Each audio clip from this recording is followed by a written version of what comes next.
Allez, donc bonjour à tous, on se retrouve aujourd'hui pour un nouveau tutoriel et on va parler un petit peu des render settings de Arnold puisque le cours d'avant on avait parlé des render settings de Mental Ray. Donc, on est sur Arnold, on rouvre notre scène qui est logiquement texturée, lightée, etc. Alors, la mienne n'est pas texturée puisque je n'ai texturé que ma scène de Mental Ray. Je n'ai déplié les UV de mon serveur laser que sur la scène de Mental Ray, donc vous, logiquement, elle le sera dans votre scène puisque vous l'avez fait sur votre moteur de rendu. Mais comme moi, j'ai plus travaillé sur Mental Ray que Arnold, on va travailler les render settings sur une scène qui ne sera pas texturée, mais pour vous, ce sera du pareil au même puisque ça ne va pas changer grand-chose. De toute façon, dès qu'il y aura un setting qui parlera de texture, j'expliquerai quand même comment il fonctionne, même si moi, j'ai pas de texture dans ma scène. Donc, on commence. Les render settings, comme vu précédemment, c'est ce petit bout de caméra là, avec le petit engrenage. On se retrouve ici et là on a plusieurs paramètres. Donc ces paramètres ici correspondent au format de l'image. Donc si vous ne comprenez pas ce qu'est le format de l'image, je vous envoie à la vidéo que j'ai faite dessus sur qu'est-ce qu'une image numérique. Ici on a File Name Prefix qui correspond en fait à où est-ce que va être rendue votre image. Ici quand on a Not Set Using Scene Name, ça veut dire que Maya va utiliser le Project Setting pour rendre votre image. Je m'explique. Vous allez ici dans Project, Set Project. Si votre project est seté ici, ça veut dire qu'il va vous rendre votre image dans votre projet est seté ici. Ça veut dire qu'il va vous rendre votre image dans ce projet. Vous allez avoir un dossier image et votre image sera rendue à l'intérieur. Je ne vous conseille pas de le changer. Si vous le changez, ça va mettre l'image bien sûr où vous l'avez mis. Vous pouvez créer des incohérences dans les projets de Maya. Donc je vous conseille pas de changer ce paramètre. Laissez-le tel quel. Ici vous avez le format de l'image EXR. Bon voilà, encore une fois. Logiquement, pour vous, ça n'a plus de secret. Ici, vous avez sa compression. Et ici, vous avez plusieurs choses, comme par exemple le Half Precision, qui permet de faire du 16 bits au lieu du 32 bits en EXR. On va le cocher, nous. Ici, vous avez le Preserve Layer Name, qui permet de, quand on fait du render layer, d'avoir les noms, les bons noms de layer. Alors ça, on en parlera dans un tuto un peu plus avancé sur le rendu. Ici, vous avez le Tile. Le Tile, ça dépend du logiciel de compositing que vous utilisez. C'est pas très important, en tout cas pour nous c'est pas très important tout de suite. J'ai quand même expliqué à quoi ça sert. Le tile en fait c'est la manière dont il va supprimer les parties de l'image qui ne sont pas rendues, c'est-à-dire qui ont aucune information, c'est-à-dire les parties de l'image qui sont en alpha. Tile et Autocrop font la même chose, mais sont deux algorithmes différents qui sont compris. Tile est compris, si je me souviens bien, par After Effects, et Autocrop est compris par Nuke. Donc si vous faites Tile, ça va sur After Effects, si vous faites Autocrop, c'est pour Nuke. Si vous faites aucun des deux, ça veut dire qu'il va interpréter les images n'ayant pas d'alpha comme des informations qui sont 0, 0, 0 et 0. Alors ça ne changera rien au compositing, à la seule différence que votre image sera un petit peu plus longue à calculer. Le append, je ne sais pas ce que c'est, donc voilà. Dans tous les cas, je mettrai un lien dans la doc d'Arnold pour les informations que je ne connais pas, pour ceux que ça intéresse. Dans la description. Ici, vous avez le Frame Animation Extension. Donc ça veut dire que là, par exemple, je suis en name.extension.singleFrame. Ça veut dire que ça ne va me rendre qu'une seule image et j'aurai le nom de l'image, l'extension. Ici, vous avez le name single frame qui veut dire qu'il va vous rendre l'image sans l'extension. C'est débile, on veut l'extension. Ici, vous avez le name.ds.extension, ça veut dire qu'il va rendre le nom de l'image, le numéro de la frame, l'extension. Ça nous arrange, c'est le format qu'on utilise le plus. D'ailleurs, c'est seulement le format qu'on utilisera, puisque tous les autres sont pourris. Donc, je ne vous conseille pas d'utiliser. Vous pouvez essayer, vous verrez, vous aurez de la merde, vous ne pourrez rien en faire. Donc, je vous conseille d'utiliser seulement celui-là quand vous faites de l'animation, et celui-là quand vous faites de l'image fixe. On va faire en animation pour voir un petit peu comment fonctionnent tous les paramètres de l'animation. Ici, on a le frame padding, qui correspond juste au nombre de zéros que vous voulez mettre entre votre 1 et votre 10. À quoi ça sert? Eh ben, j'ai envie de dire aujourd'hui à rien.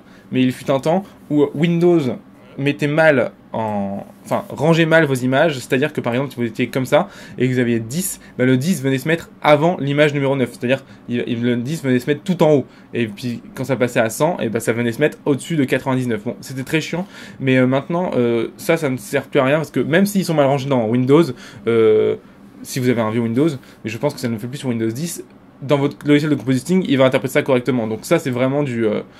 si vous entendez quelqu'un vous dire « Ouais, c'est super important et tout », non, c'est pas super important, c'est peut-être beau pour la visualisation, mais c'est pas super important, je veux dire. Vous aurez toujours la 1 en premier sur les nouveaux Windows, et les After et les Nuke vont très bien vous interpréter votre séquence d'images. Donc c'est vraiment de la branlette. Ici, vous pouvez utiliser une extension personnalisée, c'est vraiment pour les gars qui sont super chauds. Je vois pas trop l'intérêt de faire ça, mais pourquoi pas. Alors, ici, vous avez le frame range qui correspond en fait au début, à la fin de votre animation que vous allez rendre.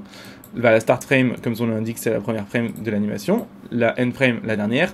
Le by frame, c'est-à-dire le step qu'il va y avoir entre ces animations. C'est-à-dire que là, il va me rendre chaque image. Si je mettais 2 par exemple, il m'aurait rendu une image sur 2. Ici, vous avez le renderable caméra. Et bien ça, c'est très important parce que vous allez lui dire quelle caméra rendre. Et nous, on va rendre la caméra numéro 1 dans notre scène. Très important, c'est le genre de truc qu'on oublie très facilement. Et vous avez l'alpha channel qui est très important à cocher, c'est pour qu'il vous sorte une alpha dans votre rendu si vous avez de l'alpha. Donc ça c'est super important pour tout ce qui est compositing dans la prise de vue réelle par exemple. Dans tous les cas ça sert toujours, donc moi je vous conseille toujours de l'avoir. Ici vous avez l'image size qui correspond à la définition de votre image. Ici vous avez par exemple, on est en HD 540, ça veut dire qu'on a une image qui fait 960 par 540, c'est aussi écrit ici. Si on veut changer ce paramètre, il vous suffit de venir le changer. Et par exemple, on peut très bien mettre un format perso, ce que je vais mettre un format qui sera du 239. Donc pour mettre du 239, je sais que c'est du 1901 par 804. Donc voilà, je peux changer et j'ai un custom qui correspond à mon format. Je vais bouger un petit peu ma cam, mon format. Je suis pas trop fan de mon cadrage, voilà, je préfère. Maintenant, je sais que c'est du 1920 par 804 et je vois que ici je suis en 2.38.8, presque 2.39, donc c'est très bien. Le seul truc à faire, c'est ne pas faire « Ah bah je veux du 39, donc je le change ici ». Par exemple, si je fais, je veux reveux du 16/9, donc du 1,6. Et ben voilà, ce qu'il m'a fait, c'est qu'il m'a gardé 1901 par 804, mais il a étiré les pixels. Grave erreur, donc ne faites surtout pas ça. Parce que ça, vous n'allez pas avoir des pixels carrés. Faites attention à que votre pixel aspect ratio justement soit toujours à 1, puisque justement c'est ça le fait que votre pixel soit carré. Si le pixel aspect ratio est à 0,5 par exemple, ça veut dire que vous aurez un pixel qui fera une unité en largeur, oui, et deux unités en longueur. Donc faites attention à ça. Donc ça et ça, on n'y touche pas. Interdit. Ça, bah je ne sais pas ce que ça veut dire. Et ça sert à lancer des scripts avant ou après vos images rendues. On n'en est pas du tout encore là.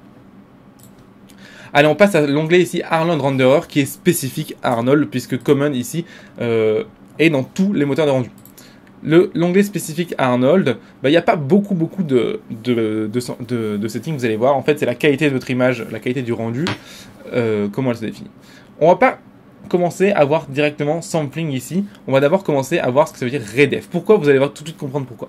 En fait, Arnold est un moteur de rendu à lancer de rayons, et donc si c'est un moteur à lancer de rayons, il va lancer un certain nombre de rayons pour calculer votre image. Ici, le redef, c'est le nombre de rayons qu'il va devoir lancer. Voyons d'abord un petit peu les types de rayons qu'il peut lancer avant de voir leur nombre. Ici, on a donc total qui correspond à tous les rayons qu'il peut lancer, donc en gros, c'est la somme de tout. Souvent on n'y touche pas, ou on peut y toucher pour clamper un petit peu le nombre de rayons au cas où, mais bon. Ici on a la diffuse. La diffuse c'est la couleur de votre monde, c'est-à-dire la couleur que renvoient vos objets. Donc c'est la couleur directe, par exemple si vous avez un objet qui renvoie une couleur qui est rouge, voilà, il sera rouge. Mais aussi la couleur indirecte, si vous avez plus de rayons, on va en parler juste après. C'est-à-dire, est-ce que ce rouge va un petit peu baver sur le sol, par exemple, ou éclairer d'autres matières? Ça, c'est l'indirect. Donc c'est la diffuse, elle peut être directe comme indirecte. Ça ne dépendra seulement que du nombre de rayons ici qu'on va mettre, j'en reparlerai juste après. Ici, on a le glossy. Le glossy, c'est la réflexion de votre objet. Donc, pareil, le glossy, la réflexion, plus il y a de nombres, plus les objets vont se refléter entre eux, mais encore une fois on va en reparler. La réflexion, c'est aussi la réflexion de vos objets, mais ça correspond dans votre shader à la partie réflexion. La glossy correspond dans votre shader ici, on va juste voir ici, hop, à la partie spéculaire, alors que la réflexion correspond à la partie réflexion. Donc petite subtilité, mais bon. Ici on a la réfraction qui correspond, c'est la même chose, c'est la transparence de vos objets. Ici on a le volume qui sert en fait à gérer les lumières volumétriques. On ne l'a pas encore vu, donc on ne va pas en parler dans ce tutoriel. Ici on a voilà, on a fini les redef. Maintenant on va voir un petit peu à quoi correspond le nombre de rayons, parce que sinon ça sert à rien de savoir à quoi ça sert. Ici on a la diffuse. La diffuse correspond donc à la couleur, et ici ce nombre ici correspond à combien de fois cette couleur va être calculée. Si la diffuse est à 0, ça veut dire que la couleur va être calculée en fait en vérité qu'une seule fois. La seule fois où on la voit dans la caméra. C'est-à-dire que si mon sabre laser serait rouge par exemple, il va calculer seulement la couleur de sabre laser qui sera rouge. Pas très parlant tout de suite, mais par exemple si je mets la diffuse à 1, là il se passe plus la même chose. il se passe deux calculs. Il y a le calcul donc qu'on a vu tout à l'heure qui est juste le sabre laser rouge, mais aussi le calcul qui va être de est-ce que cette couleur du sabre laser rouge peut baver sur un autre objet, le sol, etc. Est-ce qu'elle peut éclairer un autre objet? Ça c'est super important parce que si je mets la diffuse à 1, ça veut dire que tous mes objets qui auront une couleur vont émettre un petit peu de lumière sur d'autres objets. C'est ce qu'on appelle l'éclairage indirect. Donc ça c'est très important, ça peut être très beau, très réaliste, mais c'est aussi très lourd en termes de rendu.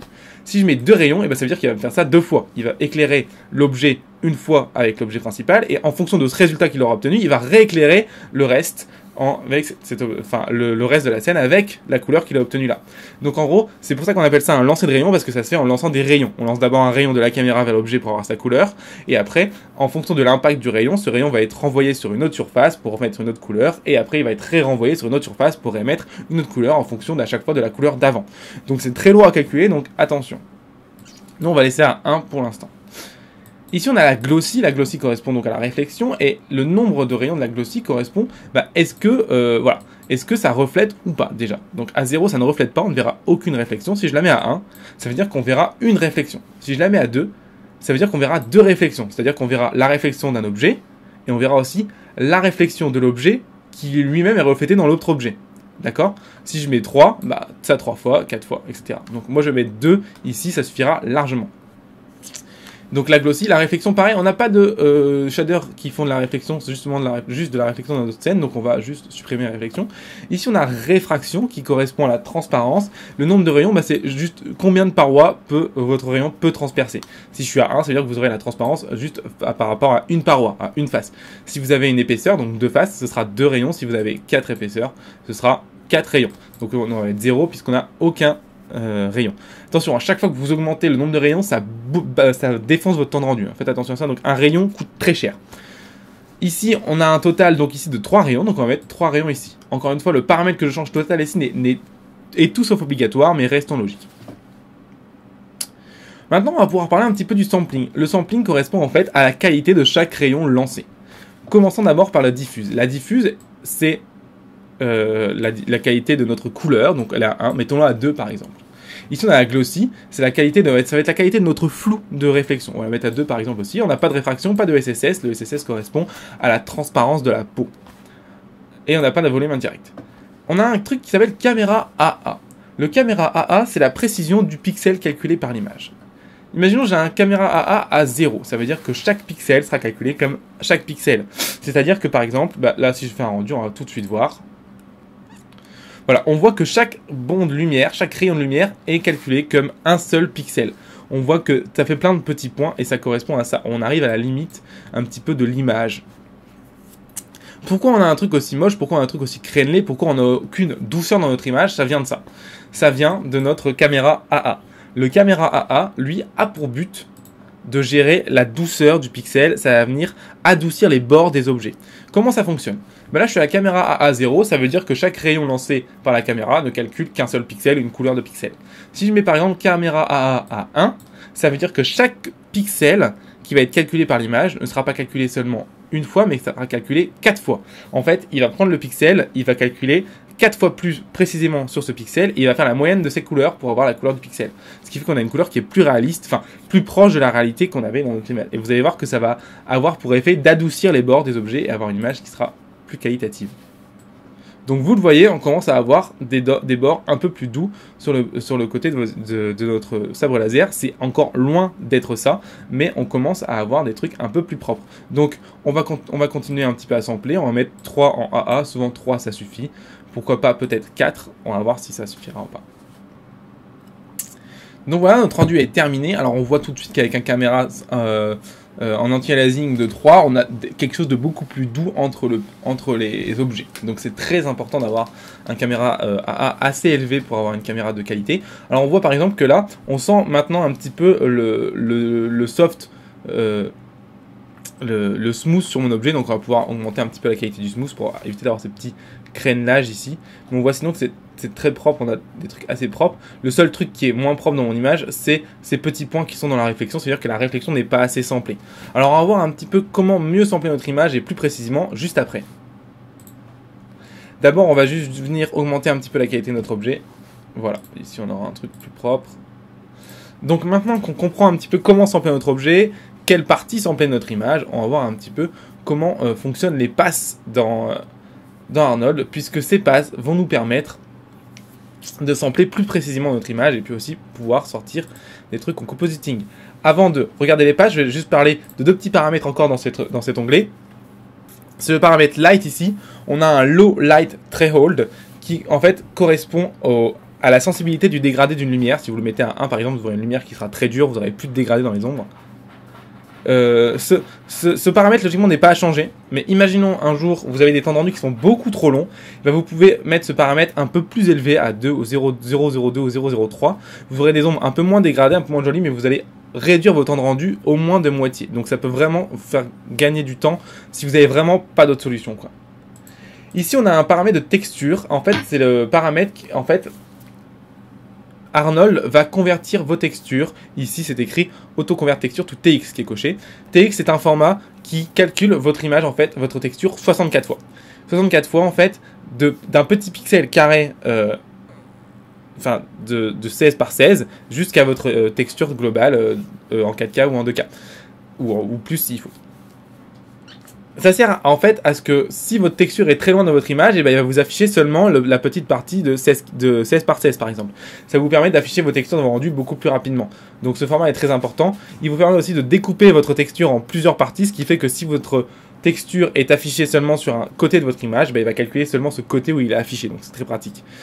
Cependant, si vous avez des textures animées dans votre scène, bah, il faut décocher ça parce que sinon il va calculer chaque fois la texture en TX de votre nouvelle image et en fait ça va vous faire perdre du temps.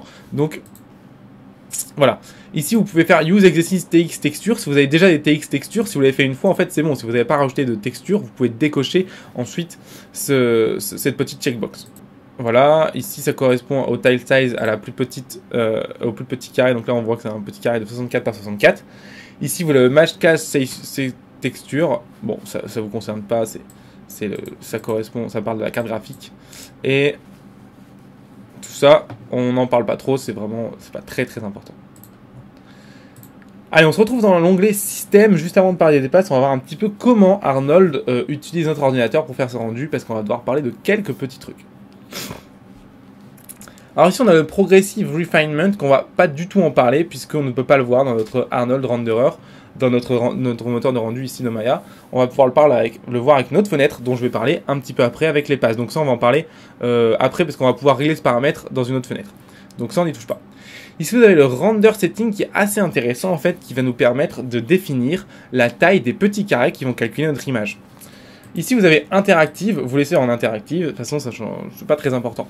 Ici, vous avez le bucket scanning. Le bucket scanning, un bucket, c'est le petit carré qui calcule votre image. Vous en avez logiquement 8 si vous avez un processeur à 8 cœurs, 4 si vous avez un processeur à 4 cœurs, 2 si vous avez 2 cœurs, etc.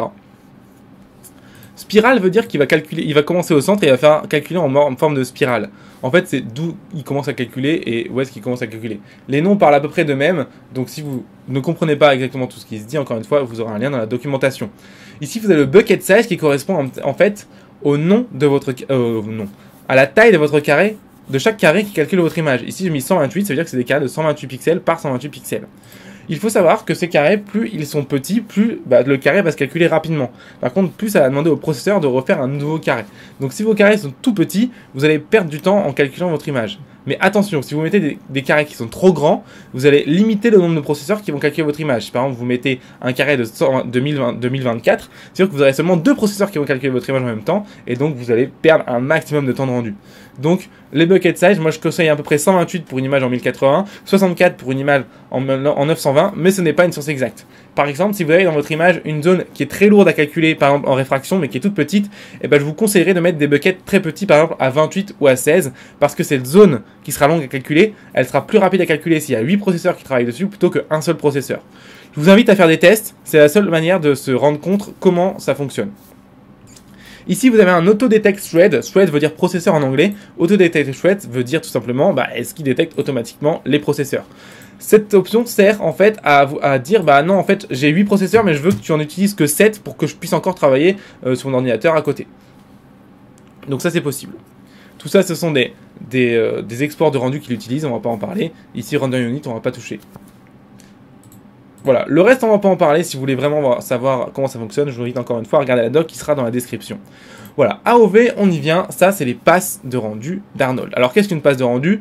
Je l'ai déjà expliqué mais je le réexplique. Une passe de rendu en fait c'est le principe de décomposer son rendu en plusieurs parties d'image. Par exemple je vais décomposer mon rendu avec seulement la diffuse, donc les couleurs, seulement après la réflexion, seulement la transparence, seulement une lumière, etc. On peut en faire autant qu'on veut. Comment faire pour créer une passe dans Arnold? C'est très bien, en fait les passes sont en fonction de ce qu'on appelle les matériaux. C'est pas comme dans Mortal Kombat où c'est rangé tout dans une fenêtre. Là, ils sont rangés par type de matériaux. Nous, on a que des AI standards. Donc, c'est très bien. On va juste sortir des AI standards. On a la direct diffuse qui correspond seulement au premier rayon de diffuse lancé. On a l'indirect diffuse qui correspond au deuxième rayon de lancé. Alors, vous voyez que je clique dessus, je la sélectionne et je l'envoie dans Active AO. L'indirect spéculaire, la direct spéculaire pour tout ce qui est réflexion. Et puis après, le reste, on n'a rien d'autre. Ici, dans Built-in, c'est les passes qui ne sont pas dépendantes des shaders mais seulement de ce qu'il y a dans votre scène. On va juste sortir une Z. Une Z, encore une fois, c'est une information, donc c'est une passe d'information et non pas de couleur, qui va dire que si les objets sont proches de votre caméra, ils vont être blancs, et plus ils seront éloignés, plus ils vont devenir noirs. Ça sert après, dans le compositing, à interpréter cette image en colorimétrie pour pouvoir faire du flou de profondeur ou ajouter par exemple une atmosphère. Le reste n'est pas très important. Vous pouvez aussi par exemple sortir le ray count pour avoir exactement le nombre de rayons qui sont lancés, mais franchement c'est vraiment de la branlette. Donc je vais vous présenter une petite fenêtre qui va nous permettre de voir nos passes en temps réel se rendre. C'est dans Arnold, le Arnold Render View. Cette fenêtre sert à pas mal de trucs. En fait, elle va remplacer la fenêtre qu'on va utiliser pour faire notre rendu direct d'Arnold. Parce qu'en fait, elle va nous permettre d'avoir beaucoup plus d'options qui sont assez sympas. Ici, dans les paramètres, ici, vous pouvez avoir ces options, des options de gamma, d'exposure, d'espace colorimétrique. Ça, c'est pas très important, mais vous pouvez surtout aussi avoir ici, hop, on va faire juste appuyer ici. Quand vous appuyez ici, il vous fait un rendu de votre image. Et en plus, ce qui est sympa, c'est qu'il vous le fait en progressif. Et bien sûr, maintenant, je peux venir choisir la passe que je veux voir, la Z, alors qui est blanche, mais en fait qui n'est pas blanche, hein. La diffuse, donc là j'ai que ma couleur, ma spéculaire, mon indirect diffuse, et mon indirect spéculaire. Et ben en fait, de faire ça, c'est très important parce que ça va nous permettre de voir quelles passes sont assemblées ou pas. Et là, on voit que l'indirect spéculaire, il y a quand même pas mal de grains, donc il faudra un petit peu l'assembler. La direct spéculaire, aussi, donc il faudrait l'assembler aussi pas mal. Donc la spéculaire, en tout cas, il faudrait l'assembler. La direct diffuse, on voit que c'est pas tip top non plus. Alors, on va faire un petit truc juste avant de se mettre à assembler nos caméras, c'est qu'on va aller dans Render ici, et on va décocher Progressive Refinement, qui correspondait aux paramètres de rendu qu'on avait ici, je vous rappelle. Voilà. Et on va refaire un rendu pour avoir seulement le rendu final sur notre image, parce que si on fait pas ça, on n'aura jamais le rendu juste final sur notre image et c'est un peu compliqué quoi. Donc on a un petit carré de notre image qui est calculé, mais ça va nous permettre très simplement de voir qu'est-ce qu'il faut sampler ou pas. Donc on est dans la direct diffuse. Donc le problème qu'on a dans notre rendu, c'est qu'on a du grain ici dans la direct diffuse, alors que la direct diffuse ne dépend pas du sampling de la diffuse. Le sampling de la diffuse ne sample seulement que l'indirect. Donc le grain qui est dans la direct diffuse ne peut venir seulement que des ombres. On va y venir après. Voyons un petit peu l'indirect diffuse. L'indirect diffuse, on voit que ça va à peu près, mais il y a quand même pas mal de petits points. Ces petits points blancs viennent justement de l'indirect diffuse à sampler. Donc on va un petit peu plus sampler notre indirect diffuse. Donc on va revenir dans nos paramètres de rendu, on va venir dans l'indirect diffuse, on va mettre 3 en indirect sampling de diffuse. On va venir dans notre direct spéculaire et on voit que la direct spéculaire, il y a encore du boulot dans le flou, c'est vraiment pas tip top, surtout ici quoi. Ça va, mais bon, on va mettre 3 aussi dans la spéculaire, parce qu'on voit aussi que l'indirect spéculaire par exemple est ultra granuleux et ça va pas. Donc ça c'est important, on a ça, on a nos trucs qui sont samplés pour avoir un petit peu moins de points, c'est déjà un peu mieux. On va juste regarder un petit peu la qualité de nos ombres pour voir pourquoi on a une direct diffuse qui est granuleuse, parce qu'encore une fois je rappelle, la direct diffuse ne dépend pas du paramètre diffuse sampling dans les paramètres de rendu. La direct diffuse, si vous voyez qu'il y a du grain, ça ne peut venir que des ombres des lumières. Donc on va dans nos landes, on regarde un petit peu le sample. Bon, on va mettre le sample ici à 3 peut-être, on va voir si ça suffit. Ici, celui-là est à 3, celui-là est à 1, bon, on va mettre celui-là à 2, ça veut dire peut-être aussi celui-là. On va regarder, on va refaire un petit rendu. Donc, on va revenir dans ici Arnold Render View, on va se mettre ici dans la caméra shape 1, dans la beauty, et on va faire un rendu. Donc notre sabre laser est rendu, on voit qu'on a quand même une image qui est de meilleure qualité que tout à l'heure, mais on voit quand même qu'on a encore pas mal de grains. Donc on va regarder encore une fois ce qui déconne. Dans la Direct Diffuse, on a encore beaucoup de grains. Et ça c'est très problématique, donc il faudra vraiment essayer de comprendre d'où ça vient. On va regarder un petit peu maintenant l'indirect spéculaire. La direct spéculaire est quand même beaucoup mieux, il y a quand même moins de grains. Bon, c'est pas trop mal, même si on pourrait encore améliorer, mais ça va. L'indirect diffuse, bah, ça va, franchement ça va, donc c'est cool. Et l'indirect spéculaire, bah, c'est pas mal non plus. On a quelques petits fireflies ici qui sont un peu laids, mais bon, rien d'incroyable, puisque maintenant, comme ils sont cramés par cette bulle blanche ici, c'est pas trop gênant. On va voir un petit peu pourquoi notre direct diffuse est si longue à calculer, enfin pourquoi elle est si granuleuse. Donc pour ça, ce qu'on va faire, c'est qu'on va tester chaque lampe et on va voir laquelle granule. Donc pour faire ça, on va désactiver toutes les lampes sauf une, et puis on va se la faire à l'ancienne quoi.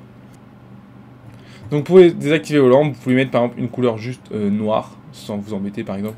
On va désactiver celle-ci et celle-ci. On va se remettre en Arnold Render View.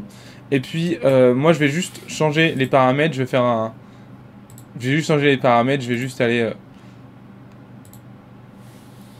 dans les render settings et baisser un petit peu ma qualité d'image, puisque c'est assez long en fait à calculer au final.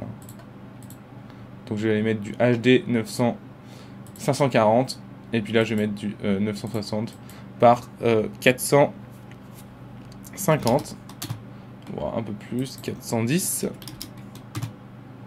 Ouais, non mais c'est 800, 400 pour avoir un format de 39, mais voilà, de 40, mais plus petit pour que ça se calcule plus rapidement. On va refaire un rendu dans la caméra perspective, voir pourquoi, essayer de comprendre pourquoi notre direct est granuleuse. Donc notre rendu est fait, on a toujours cet effet granuleux, clairement on a un effet qui est granuleux de ouf, alors que logiquement mes lumières n'éclairent plus. On n'a qu'une lumière qui éclaire logiquement. On va essayer de la mettre en noir pour voir si c'est bien ça le problème. Oui, on a bien une image noire. Donc c'est bien cette lumière là qui pose un problème de qualité. Donc on va venir dans le sample et on va mettre un sample de 4. Alors je vois que j'ai toujours le problème de sample, même après avoir samplé à 4, ce qui est déjà beaucoup pour une ombre. On va essayer de décocher le cast shadow pour voir si ça vient de là ou pas. Donc on voit que notre sabre laser est rendu avec encore plein de petits points, alors qu'on n'a plus d'ombre. Donc c'est totalement illogique. Donc ça doit plutôt venir de notre shader, puisque je vois que ce problème n'intervient seulement que sur le shader de métal. Donc on va voir d'où ça peut venir. On va aller sélectionner le shader de métal, ici. Donc le shade body. Et on va voir un petit peu pourquoi ça fait ça. Je vois aussi que là aussi j'ai des petits points. Donc en tripotant un petit peu, je me rends compte que c'est les Fresnel qui viennent un petit peu mettre des petits points dans mon rendu comme ça un peu bizarre. Donc ce que je vais faire, c'est que je vais tout simplement désactiver les Fresnel qui affectent la diffuse pour avoir un rendu qui soit plus logique et plus cohérent. Et on va venir juste mettre la diffuse assez sombre, puisque ma diffuse de base était quand même très sombre. Voilà, on a un truc qui est beaucoup plus cohérent. On va regarder un petit peu la beauty, voir un petit peu ce qui se passe. Voilà, on a un truc qui est plus cohérent, on a plus ces grains dans notre rendu. On va refaire un rendu en Full HD pour voir si ce problème est résolu. Et puis je pense que si c'est bon, le tutoriel sera terminé. On va pas oublier de réactiver nos lampes, donc de les remettre blanches, tout simplement. Et c'est parti, on lance un nouveau rendu.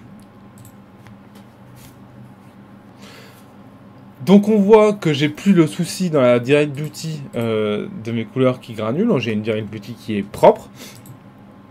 Une Direct Diffuse, pardon. Par contre, je vois que j'ai oublié de rajouter les ombres, enfin de réactiver les ombres sur ma lampe. Donc je vais les réactiver tout de suite.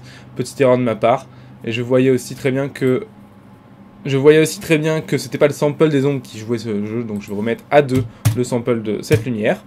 On va juste parler un petit peu maintenant optimisation, puisqu'on a notre rendu qui nous plaît. S'il ne nous plaît pas et qu'il granule un peu encore, on peut encore augmenter la qualité du sample.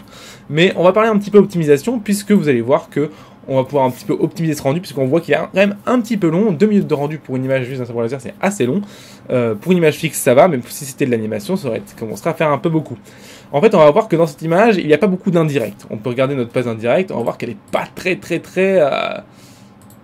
ouf, quoi. Voilà, il n'y a que ça en indirect, quoi. Je veux dire, il n'y a pas beaucoup d'infos dans l'indirect de mon image, quoi. Là. Et donc, on va se permettre de pouvoir l'enlever ici. On va essayer de l'enlever. Donc, on va prendre notre RayDef ici, et on va désactiver l'indirect, on va la mettre à 0, la diffuse à 0, ça veut dire que la caméra ne va prendre en compte seulement que la lumière directe des objets, on n'aura pas de... les objets entre eux ne s'éclaireront pas, ce qui se passe dans la vraie vie, hein, mais là on le désactive. Vous allez voir que ça va réduire notre rendu de énormément, et pourtant ça ne touchera pas beaucoup à notre image finale, puisqu'on n'a pas beaucoup d'objets autour de notre objet. Il faut savoir que cette technique est très intéressante dans le sens où l'indirect peut apporter du détail et de la finesse, mais est très lourde à calculer, surtout pour un moteur de rendu comme Arnold. Puisque c'est un moteur de rendu qui calcule de façon brute vos rayons, donc il n'y a aucune simplification, aucune triche, vous voyez ce qui est calculé. Le problème de cette technique, c'est que c'est très long, mais par contre l'avantage c'est que vous voyez des trucs qui sont justes. Alors après c'est un petit peu à double tranchant, mais des moteurs de rendu par exemple comme V-Ray utilisent de l'indirect qui sont optimisés et qui permettent par exemple de calculer des moyennes de rayons et d'envoyer donc moins de rayons, et donc on a des rendus qui sont plus rapides avec pratiquement le même résultat. Donc on va désactiver notre indirect, donc on a désactivé notre diffuse, et donc on va désactiver aussi le sample de notre diffuse, et on va relancer notre rendu pour voir un petit peu ce qu'il s'y passe.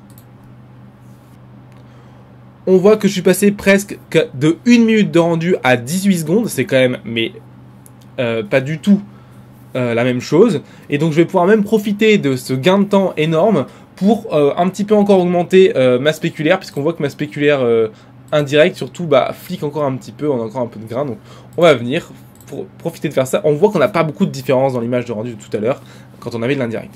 Allez, on va venir augmenter un petit peu la glossy à 5, et puis on va faire un rendu.